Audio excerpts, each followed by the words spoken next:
வணக்கம். அண்டப்பகுதிகளில் நடக்கக்கூடிய அந்த நிகழ்வு, அதே இயக்கம் நம் உடலில், நம் மனதில் எப்படி நடந்து கொண்டிருக்கிறது என்பதை பற்றிய விளக்கக்கூடிய வீடியோ இது.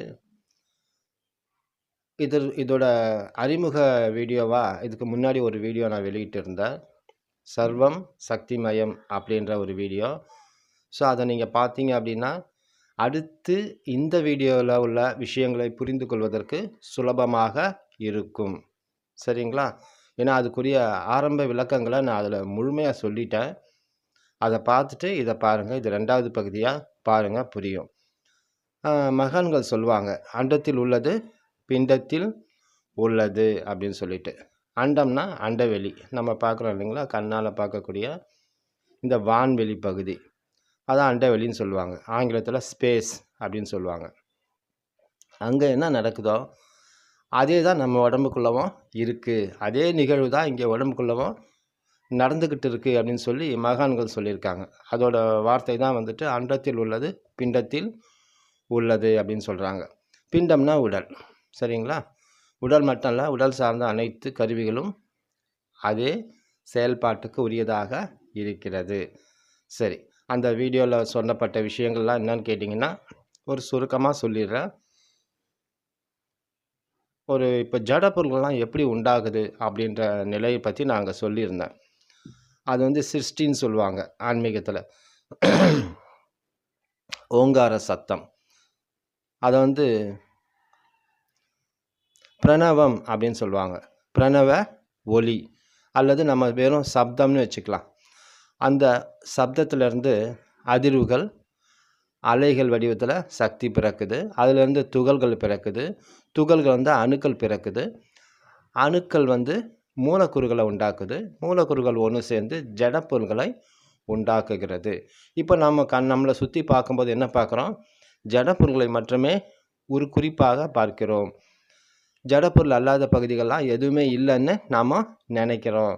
ஆனால் அந்த அண்டவெளி பகுதின்னு சொல்லக்கூடிய ஸ்பேஸ் எல்லாத்துலேயுமே என்ன இருக்குது? பொருளை உண்டாக்கக்கூடிய கூறு, அதன் அடிப்படை அழகு பொருட்கள் வந்து நிறைஞ்சி இருக்குது. இப்போ நான் சொன்ன பாருங்க, வரிசையாக இந்த 5 நிலைகளிலும் பொருள்கள் ஒரு கூட்டுக்கலவையாக அண்டவெளி முழுவதும் இருக்கிறது. சரி, நாங்கள் இப்போ பொருளாக இருந்தது அப்படின்னா அது மூலக்கூறு வடிவத்தில் இருக்கும். பொருளாக இல்லாத நிலையில் அவை வாயு வடிவத்தில் இருக்கும். சரிங்களா? பொருளாக இருந்தால் ஒரு திட வடிவத்தில் இருக்கும், அல்லது வந்துட்டு நீர்ம வடிவத்தில் இருக்கும், திரவ வடிவத்தில் இருக்கும், லிக்விடாக இருக்கும், இல்லை சாலிடாக இருக்கும். வாயு வடிவத்தில் இருக்கிறது வந்துட்டு அணுக்கள் வந்து வாயு வடிவத்தில் இருக்கும். ஆக்சிஜன், ஹைட்ரஜன், நைட்ரஜன் அப்படின்னு சொல்லிட்டு. சரிங்களா? துகள்கள் வந்துட்டு எல்லாம் கலந்து இருக்கும். துகள்கள், அதிர்வுகள், அலைகள் அப்படின்றதெல்லாம் இதோட மிக்சடாக அப்படியே இருக்கும். இப்போ உதாரணமாக ஒரு ஜட பொருள் எடுத்து ஆய்வு பண்ணும்போது என்ன தெரியுதுன்னு கேட்டிங்கன்னா, அதில் வந்து மூலக்கூறுகள் மட்டும்தான் நம்ம கணக்கு எடுக்கிறோம். ஆனால் மூலக்கூறுகளுக்கு உள்ளாக அணுக்கள் இருக்குது. அணுக்களுக்கும் அங்கே நடுவில் என்ன இருக்குன்னா துகள்களும் இருக்குது. அங்கே என்ன துகள் மட்டும் இல்லை, அவைகள் வெளியிடக்கூடிய கதிர்வீச்சுகளாக அதிர்வலைகள் அதற்கு அந்த ஜட பொருளில் வந்துட்டு அதுக்குள்ளவே பாஞ்சிக்கிட்டு இருக்குது. கதிர்வீச்சுகளாக அதுக்குள்ளே பரவிக்கிட்டே இருக்குது. அதுலேருந்து மட்டும் இல்லாமல் வெளியேவும் கதிர்வீச்சுகளாக சக்தியை வெளியேற்றி கொண்டே இருக்கிறது. எந்த அளவுக்கு ஒரு ஜடப்பொருள் சக்தியை வெளியேற்றுதோ அந்த அளவுக்கு ஜடப்பொருளுடைய வாழ்க்கையானது சீக்கிரமாக அதோட லைஃப்னு சொல்லுவாங்கள்ல, வாழ்க்கை காலம் என்பது அது சக்தியை வெளியிடக்கூடிய காலம் தான் வாழ்க்கை காலம். சரிங்களா? ஸோ ஜடப்பொருளுக்கு இப்படி ஒரு நிலை இருக்குது. ஆக ஒரு ஜடப்பொருளில் அதன் கூட்டுக்கலவையாக இருப்பது ஓங்கார சத்தம், அதிர்வுகள், அலைகள், துகள்கள், அணுக்கள், மூலக்கூறுகள் எல்லாம் சேர்ந்த ஒரு கூட்டுக்கலவை தான் ஒரு ஜடப்பொருள். சரி, ஜடப்பொருள்லாம் இந்த அளவுக்கு தெரிஞ்சிருச்சு. மூலக்கூறு அல்லாத வெறும் அணுக்கள், அதுக்கு தவிர மற்றவெல்லாம் என்னன்னு சொல்கிறோம் அப்படின்னு கேட்டிங்கன்னா அதெல்லாம் வந்து ஸ்பேஸில் இருக்குது. அண்டவெளியில் முழுக்க பரவி இருக்குது. இவைகள் தான் மேற்கொண்டு ஜடப்பொருள்களை உண்டாக்கக்கூடியதாக இருக்கிறது. சரிங்களா? ஸோ இந்த நிலைய வந்து நம்ம ஃபஸ்ட்டு புரிஞ்சுக்கணும். இதுக்கு ஒரு தியரி புதுசா கிரியேட் பண்ணியிருக்காங்க. ஏற்கனவே உள்ளது தான். அத யாரும் எடுத்துக்கல. அந்த தியரி பத்தி நம்ம அப்புறமா பார்க்கலாம். இது ரொம்ப முக்கியமானது. இந்த அண்டத்தில் உள்ளது, பிண்டத்தில் உள்ளது என்ற விளக்கத்தை நாம் பெறுவதற்கு இந்த விளக்கம் மிக மிக முக்கியமானது. சரி, ஜடப்பொருள்கள் வந்து இந்த நிலையில இருக்கு அப்படின்னா, ஜடப்பொருள் அல்லாத அந்த ஸ்பேஸ், அந்த வான்வெளி பகுதி என்ன இருக்குன்னு கேட்டிங்கன்னா, ஓங்கார சத்தம் இருக்கு. சத்தம்னு நான் சொல்றேன் அத. அதிர்வுகள் இருக்கு. அதிர்வுகள் அலைகள் வடிவத்தில சக்தியானது தொடர்ந்து அங்க வெளிப்பட்டு அவைகள் ஒன்றோடு ஒன்று குறுக்காக வெட்டி கொண்டே இருக்கிறது, பாய்ந்து கொண்டே இருக்கிறது. அவைகளுக்கு இடையே அ துகள்கள் இருக்கு. அணுக்கள் வந்து இப்போ கேஸ் ஃபார்ம்ல இருக்குது வச்சுங்களேன். ஆக்ஸிஜன், ஹைட்ரஜன், நைட்ரஜன் இதெல்லாம் வந்து கேஸ் ஃபார்ம்ல இருக்கிற அணு வடிவங்கள். சரியா? அணுக்கள் வந்து ஒண்ணு சேர்ந்து ஒரு கேஸை கிரியேட் பண்ணும். சரி, இப்படி இது இருக்கு. சரி, ஸ்பேஸ் அப்படின்றது வெறும் ஸ்பேஸ் கிடையாது. அங்க என்ன இருக்கு? ஓங்கார சத்தம் இருக்கு. அதிர்வுகள் அலைகள் வடிவத்துல சக்தி தொடர்ந்து பாய்ஞ்சுகிட்டு இருக்கு. அவைகளுக்கு இடையே துகள்கள் இருக்கு. இன்னும் ஏதாவது கேஸ் இருக்கு அப்படின்னா, அவைகள் அணுக்களாவும் இருக்கு. தொடர்ந்து அணுக்களும், துகள்களும் சக்திகளை வெளியிட்டுக்கிட்டே இருக்கு. அதான் கதிர்வீச்சுகள்னு சொல்லுவாங்க. ரேடியேஷன்ஸ். அந்த கதிர்வீச்சுகள் மூலமாகத்தான் இந்த அதிர்வுகள், அலைகள் உண்டாயிட்டே இருக்கு. இது புரியுதுங்களா? ஸோ இது வந்து ஸ்பேஸ்ன்றது வெறும் காலி இடம் கிடையாது. சரி, இதை நாம எப்படி புரிஞ்சுக்கிறது? பிராக்டிக்கலா எப்படி நான் இதை நம்புறது அப்படின்னு கேட்டிங்கன்னா, இதுக்கு சில பயிற்சி இருக்கு. ஒரு 2 விதமான விஷயம் இருக்கு. நான் சொல்றேன், நீங்க பார்த்து தெரிஞ்சுக்கங்க. இப்போ உங்க வீட்ல டிவி இருக்கு. டிவில வந்து சிக்னல் எதுவும் வரல. டிஷ்ஷு டிவியா இருந்தா, டிஷ்ஷுலேருந்து சிக்னல் எதுவும் வரல. அல்லது கேபிள் டிவியா இருந்தா, கேபிள் டிவிலேருந்து சிக்னல் வரல. ஆனா டிவி ஆன் பண்றீங்க. அப்ப என்ன ஓடும்? அந்த ஸ்க்ரீன்ல வந்து ஒரு கசகசன்னு ஓடுமா? ஓடிக்கிட்டே இருக்கும். அந்த கசகசப்பு என்னன்னு கேட்டிங்கன்னா, எலக்ட்ரான் துகள்கள் உடைய அசைவுகள். அவ்வளோ வேகமா அசையும் அது. நீங்க ஒரு எலக்ட்ரான் துகள புடிச்சு கவனமா பார்க்கவே முடியாது. அந்த அளவுக்கு அதோட மூவ்மெண்ட் வந்து அவ்வளோ ஃபாஸ்ட்டா இருக்கும். ரொம்ப வேகமா இருக்கும். அது வெறும் எலக்ட்ரான் துகள் மட்டும் இல்ல, இன்னும் பல விதமான துகள்கள் அதோடு சேர்ந்து அங்க இயங்குது. எலக்ட்ரான் துகள்கள ஒரு முறைப்படுத்தும்போது தான் அவை வந்து வரி கண்ணோட்டம்னு சொல்லுவாங்க. அந்த வகையில அந்த ஸ்க்ரீன்ல அது பட்டு நமக்கு உருவங்களை கொண்டு வருது. வடிவங்களை கொண்டு வருது. திரைப்படத்த பார்க்க வைக்குது. இல்லன்னா திரைப்படம் உண்டாகாது. ஸோ மின்சாரத்தின் மூலமாக மின்சாரத்தில இருக்கக்கூடிய எலக்ட்ரான்கள பயன்படுத்தி அவங்க வந்து ஸ்க்ரீன்ல வந்து உருவ படங்கள உண்டாக்குறதா சொல்றாங்க. ஸோ இந்த மாரி நேரத்தில நீங்க ஸ்க்ரீன் பார்த்தீங்கன்னா, கசகசன்னு அந்த ஸ்க்ரீன்ல இருக்கும். அவை எல்லாமே துகள்கள் தான். இதில வந்து நீங்க புரிஞ்சுக்கலாம். துகள்கள் எல்லாமே மின்சக்தி கொண்டது. ஸோ அந்த துகள்களுடைய அசைவு தான் நம்ம நேரடியா அப்படி பார்க்குறோம். சிறிய இடத்துல உண்டாகிறத மிகப்பெரிய ஸ்க்ரீன்ல நம்ம அத பார்க்க முடியுது. இது ஒரு உதாரண அனுபவம். 2வது ஒண்ணு, நீங்க நேரடியா கண்கள கொண்ட நீங்க துகள்கள பார்க்க முடியும். எலக்ட்ரானிக் மைக்ரோஸ்கோப் எதுவும் இல்லாம பார்க்கலாம். உங்களுடைய மொட்டை மாடி இருந்துச்சுன்னா, மேல போய் படுத்து வெயில் இல்லாத நேரத்தில வெயில் உங்க மேல படாத மாதிரி நீங்க மல்லாந்து படுத்துக்கணும். மல்லாந்து படுத்துக்கிட்டு வானத்த நோக்கி பார்க்கணும். வானத்தில வெட்ட வெளின்னு சொல்லுவாங்க. எதுவுமே இல்லாத பகுதி, வான் பகுதி. வானத்தின் உச்சிய பார்க்கணும்னு நினைக்காதீங்க. நடுவுல உள்ள பகுதிய பார்க்கணும்னு நினைங்க. உங்ககிட்ட இருந்து ஒரு 10 அடி அல்லது 20, 25 அடி தூரத்தில உள்ள வான்வெளி பகுதிய இடையில நடுவுல பார்க்கணும்னு சொல்லிட்டு நீங்க உத்து பாருங்களேன். வெட்ட வெளி தியானத்தில இது ஒரு பகுதி இருக்கும். அது நீங்க பார்க்கும்போது என்ன ஆகும்னு கேட்டிங்கன்னா, அந்த வானத்தோட ஒண்ணுமே இல்லாத அந்த வான் பகுதியின் நடுவுல நீங்க 2 கண்கள கொண்டு உத்து பார்க்கும்போது, அங்க நடுவுல ஏதோ வேகமான அசைவுகள் இருக்கிறத நீங்க உத்து பார்க்கலாம். உத்து பார்க்கும்போது தெரியும். அசைவுகள் வேகமா இருக்கும். அந்த டிவி ஸ்க்ரீன்ல பார்த்தீங்களா, அதே போல துகள்கள் மிக வேகமாக நகரும். இப்படியும் அப்படியுமா கன்னா பின்னான்னு ரொம்ப நெருக்கமாவும் இருக்கும், வேகமாவும் நகரும். அதுலேருந்து தெரிஞ்சுக்கலாம் அண்டவெளி முழுக்க துகள்கள் நிரம்பி இருக்கு அப்படின்னு சொல்லிட்டு. வெறும் துகள் மட்டும் இல்ல, நடுவுல அணுக்களும் இருக்கும். அவைகளுக்கிடையே அதிர்வுகள், அலைகள் வடிவத்தில சக்தியும் பரவிக்கிட்டே இருக்கும். அது நடுவுல ஓங்கார சத்தமும் இருந்து கொண்டிருக்கும். இந்த கூட்டுக்கலவை வடிவத்தில் தான் அண்டவெளி முழுவதும் ஸ்பேஸ் என்று சொல்லக்கூடிய அந்த இடங்களில் சக்தியானது இருந்து கொண்டிருக்கிறது. ஒரு சக்தியின் எல்லை வரை உள்ள விளக்கத்தை தான் நான் இப்போ உங்களுக்கு சொல்லிக்கிட்டு இருக்கேன். அது வரைக்கும் தான் சயின்ஸ் போக முடியும். சரிங்களா? அறிவியல்ன்றது சக்தியின் எல்லை வரை சென்று நமக்கு விளக்கத்தை தர முடியும்.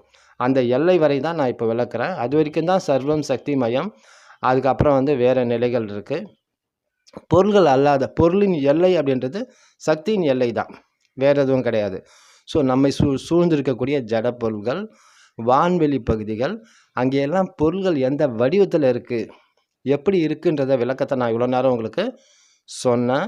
இதுக்கு அப்புறமா இப்போ நாம் உடம்புக்கு வருவோம். சரிங்களா?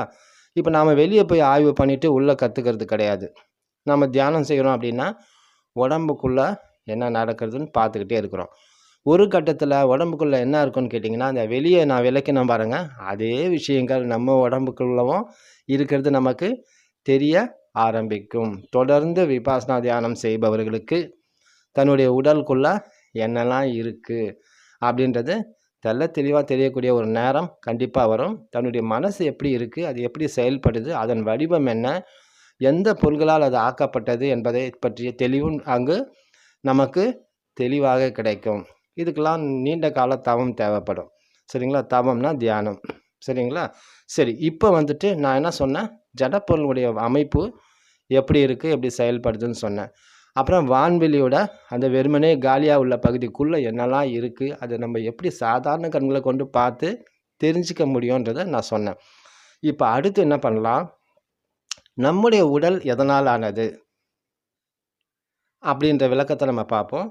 அதே போல் நம்முடைய மனம் எதனால் ஆனது, மனதின் உள்ளடக்கமான ஆழ்மன பகுதி எதனால் ஆனது, உடலில் தோன்றக்கூடிய உணர்ச்சிகள் எந்த ஒரு வடிவத்தால் ஆனது அப்படின்ற விளக்கத்தை நாம் இப்போ தெரிஞ்சுக்கிறோம். சரிங்களா? அதை தெரிஞ்சுக்க போகிறோம். இதெல்லாம் ரொம்ப நுட்பமான பகுதி. தயவுசெய்து ரொம்ப ஆழ்ந்து பாருங்கள். புரியல அப்படின்னா இன்னொரு முறை பார்த்து புரிஞ்சுக்கங்க இந்த வீடியோவை.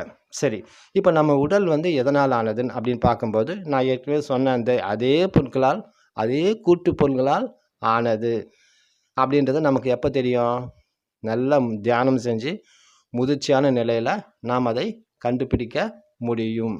சரிங்களா? சரி, இப்போ வெளியே உள்ள ஜடப்பொருள் எதனால் ஆனதுன்னு நான் சொன்னேன், ஓங்கார சத்தம், அதிர்வுகள், அலைகள், சக்தி என்ற சக்தி வடிவம், துகள்கள், அணுக்கள், மூலக்கூறுகளால் ஆனது.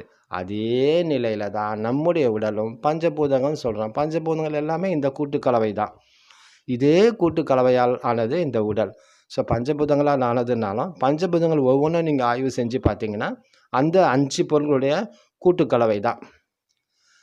ஆக இந்த உடம்பை நீங்கள் ஆய்வு பண்ணும்பொழுது என்ன தெரியுதுன்னு கேட்டிங்கன்னா, இந்த 5 விதமான பொருளை தவிர வேறு எதுவுமே உடம்புக்குள்ளே இல்லை அப்படின்றது தெளிவாக தெரியும். எப்போ தெரியும்னு கேட்டிங்கன்னா, தொடர்ந்து விபாசனா தியானம் செய்யும் பொழுது உடல் முழுவதும் அசுத்தங்கள் நீங்கப்பட்ட நிலையில், உடலில் நச்சு கழிவுகள் இருக்குது, அது வெளியேறிடும். உடலில் தேங்கி இருக்கக்கூடிய ஸ்ட்ரெஸ்ஸு, ஸ்ட்ரெயின், அழுத்தங்கள், அழுத்தம் என்ன சொல்லுவாங்க அதுக்கு, ஸ்ட்ரெஸ்ஸு, ஸ்ட்ரெயின், இந்த மாதிரியான விஷயங்கள் உடம்புல நிறைய தேங்கி இருக்குது. நிறைய உணர்வுகள் இருக்குது, உணர்ச்சிகள் இருக்குது. இவைகளெல்லாம் தூண்டப்பட்டு இவைகளெல்லாம் வெளியேறிய பிறகு, உடல் சுத்த உடலாக மாறிய பிறகு அந்த நிலையில் தான் நாம் என்ன முடியும், இதுதான் இந்த உடல் வந்து இப்படி வெளியே உள்ள எதனால் ஆக்கப்பட்டதோ, அண்டவெளி பகுதி வெளியே உள்ள ஜடப்பொருள் எதனால் ஆக்கப்பட்டதோ அதே பொருள்களால் தான் நம்முடைய உடலும் ஆக்கப்பட்டிருக்கிறது என்பதை நாம் தெளிவாக தெரிந்து கொள்ள முடியும். இதற்கு தொடர்ந்து விபாசனா தியானம் செய்து வர வேண்டும். விபாசனா தியானத்தில் அந்த கிரியா என்ற அந்த செயல்முறை எப்போது முடிவுக்கு வருகிறதோ அப்போது உடலில் இருக்கக்கூடிய அசுத்தங்கள் எல்லாம் நீங்கி இருக்கும். நீங்கின பிறகு தான், அசுத்தம் என்னது, உடலில் உள்ள அசுத்தங்கள், உணர்வுகள், உணர்ச்சிகள், அழுத்தங்கள், வலிகள், இதெல்லாம் இவையெல்லாம் தியானத்தில் நம்ம பார்த்துடுறோம். பார்த்து இவையெல்லாம் கம்ப்ளீட் ஆகி உடல் முழுக்க முழுக்க முழுக்க சுத்த தேகமாக மாறிய பிறகு அந்த தேகம் எதனால் ஆக்கப்பட்டது என்பது நமக்கு தெளிவாக தெரியும். இந்த அண்டவெளி பகுதி எதனால் ஆக்கப்பட்டிருக்கிறது, வெளியே காணப்படும் ஜடப்பொருள்கள் எதனால் ஆக்கப்பட்டிருக்கிறது என்பதெல்லாம் தெரியும். அப்போ இதுவும் அதே ஒரு பொருளால் தான் ஆக்கப்பட்டிருக்கிறது அப்படின்னு நம்ம தெளிவாக தெரிந்து கொள்ள முடியும். இப்போது உடல் எதனால் ஆக்கப்பட்டது என்ற விளக்கத்தை நான் சொல்லிட்டேன். அண்டத்தில் உள்ளது பிண்டத்தில் உள்ளது அப்படின்னு சொல்லி மகான்கள் சொன்ன நான் வார்த்தைக்கான விளக்கத்தை சொல்லிட்டேன். அதுக்கு அடுத்து மனம் எதனால் ஆனது? மனசை வந்து பார்க்க முடியாது, உணர முடியும். அது நுண்பொருள்களால் ஆனது. நுண்பொருள்னா என்னது? ஓங்கார சத்தம், அதன் பிறகு அதிர்வுகள் அலைகள் வடிவத்தில் சக்தி ஓட்டம், துகள்கள், மிஞ்சி போனால் துகள்கள். இந்த வடிவத்தை இந்த இந்த அமைப்புகளை மட்டுமே பயன்படுத்தக்கூடியது மனதின் வடிவம். ஏன்னா மனம் தேவைக்கேற்ப உண்டாகும், மறுபடியும் மனம் அந்த எண்ணங்களை கலைச்சிரும். சரிங்களா?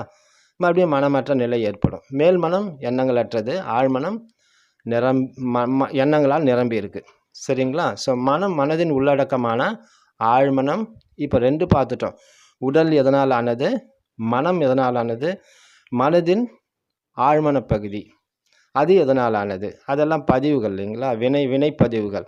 வினைப்பதிவுகள் எதனால் ஆனதுன்னு பார்க்கும்பொழுது அங்கே வந்து ஓங்கார சத்தம், அதிர்வுகள், அலைகள், துகள்கள் என இவைகளால் ஆனதாக இருக்குது. அவை பதிவு எங்கேயும் இல்லை, உடம்புக்குள்ளே தான் இருக்குது. சரிங்களா? மிஞ்சி போனால் அது அணுக்கள் வந்து வேணால் பயன்படுத்திக்கும், இல்லைன்னா அணுக்கள் மாறி துகள்களாக அது மாறிடும். அணுக்கள்லேருந்து துகள்களாக மாறி வெளிப்படும். ஸோ ஆழ்மன பதிவுன்றது எதனால் ஆனது? அதுவும் இதே பொருள்களால் ஆனது. என்ன? மூலக்கூறு இருக்காது, அணுக்கள் இருக்காது, மற்ற 3ம் அங்கே இருக்கும். சரிங்களா? ஸோ உடல் எதனால் ஆனதுன்னு விளக்கிட்ட, மனம் எதனால் ஆனதுன்னு விளக்கிட்ட, மனதின் உள்ளடக்கமான சப்கான்சியஸ் மைண்டு, ஆழ்மன பகுதி, ஆழ்மன பழைய சேமிப்பு முழுக்க இதே பொருள்களால் ஆனது. சரிங்களா? ஆனால் முன்ன பின்ன கொஞ்சம் குறைஞ்சிருக்கும், அவ்வளவுதான். சரி, இப்போ உடல் உணர்ச்சிகள் எதனால் ஆனதுன்னு பார்க்கலாம். உடலின் தேங்கி இருக்கக்கூடிய மாசுகளாக தேங்கி இருக்கக்கூடிய உடல் உணர்ச்சிகளால் எதனால் ஆனதுன்னா ஓங்கார சத்தம், அதிர்வுகள், அலைகள். இந்த வடிவத்தில் தான் உடலில் இருக்கக்கூடிய உணர்ச்சிகள், ஸ்ட்ரெஸ்ஸு, ஸ்ட்ரெயின், உணர்வுகள் தேங்கி இருக்கிறது. தியானத்தில் இவைகள் வெளிப்படும் போது சக்தி ஓட்டங்களாக உடலில் நம்ம உணர்கிறோம். சரிங்களா? தொடர்ந்து விபாசனா தியானம் செய்கிறவங்க இப்போ நான் சொன்ன விஷயங்கள் எல்லாத்தையும் ரொம்ப ப்ராக்டிக்கலாக அவங்களே அவங்களுக்குள்ளே பார்க்க முடியும். சரிங்களா? இதுக்கு மிஷின் அதெல்லாம் எதுவுமே தேவையில்லை. ரொம்ப சயின்டிஃபிக்கான மெடிடேஷன் தான் இது. சரிங்களா? அறிவியல் பூர்வமாக நம்மை நாம் சுத்தம் செய்து கொள்கிறோம். அதற்கடுத்து நம்முடைய பாகங்களை, அதன் பகுதி என்ன, அது எதனால் ஆக்கப்பட்டது என்பதை தெளிவாக புரிஞ்சுக்கிறோம். ஸோ இந்த விஷயத்துலேருந்து நல்லா புரிஞ்சுதுங்களா? ஸோ அந்த இன்ட்ரடக்ஷன் வீடியோவை பார்த்துட்டு, சர்வம் சக்திமயம் என்ற அந்த அறிமுக வீடியோ பார்த்துட்டு அதுக்கப்புறம் இதை பாருங்கள். அதை பார்க்காதவங்க பார்த்தவங்களுக்கு இது நல்லா புரியும். சரிங்களா? புரியுதுங்களா? இப்போ நான் என்ன சொன்னேன்? உடல் நம்முடைய உடல் எதனால் ஆனது?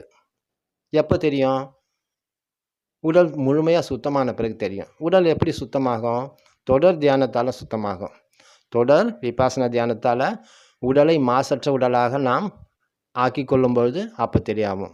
மாசற்ற உடலாக ஆகுவதற்கு என்ன ப்ராசஸ்ஸு? கிரியான்ற ப்ராசஸ். அந்த ப்ராசஸ் எப்படி நடக்கும்? தியானம் செய்யும்போது நடக்கும். சரிங்களா? மனம் சுத்தமாகும் பொழுது, ஆழ்மனம் காலியாகிட்டு மனம் சுத்தமாகும்போது, மனம் எதனால் ஆனது? ஏன்னா அதுக்கப்புறம் மனம் டெம்பரரியாக க்ரியேட் ஆகும், அது கலைஞ்சிரும். எண்ணம் வரும், கலைஞ்சிரும். ஸோ எப்படி இது உண்டாகுது அப்படின்றத நாம் எளிமையாக புரிந்து கொள்ள முடியும். ஸோ மனம் எதனால் ஆனதுன்றதும் நமக்கு தெரிஞ்சிடும்.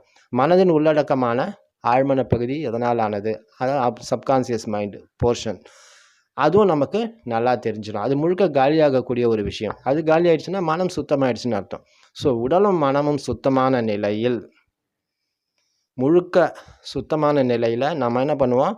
அந்த அண்டவெளி நம்மோட இணைந்து விடும்.